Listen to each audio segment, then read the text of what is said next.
Doctrine of Impossibility. Government withdraws order on payment of wages. The Ministry of Home Affairs order on payment of wages.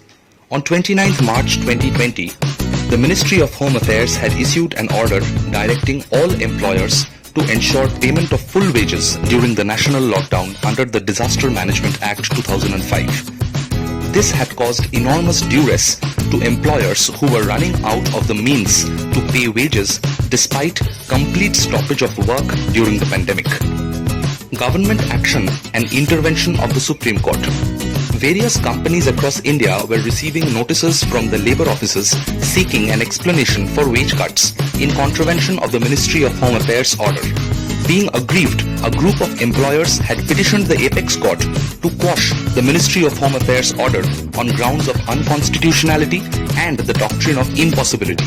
The Supreme Court on May 15, 2020 had stayed the Ministry of Home Affairs order for a week, directing the government to respond to the petitions filed by employers and had further directed the government not to pursue coercive action against employers for non-compliance. Grounds of challenge before the Apex Court. Lack of jurisdiction under the Disaster Management Act 2005 to enforce payment of wages. Constitutional challenge under Articles 14, 19 and 300A of the Constitution of India.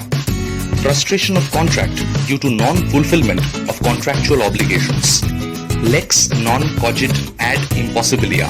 The doctrine of impossibility in view of the orders by state governments to reduce wages and withholding of dearness allowance by the central government. Withdrawal of the Ministry of Home Affairs order. Outcome based on the doctrine of impossibility. The doctrine of impossibility resonated within the government echelons, especially the contention of the petitioners that the government cannot ask employers to comply with a law which they themselves were in contravention of. As a direct fallout of the Apex Court's one-week stay order, the government went ahead to withdraw the Ministry of Home Affairs order ensuring equity and fairness.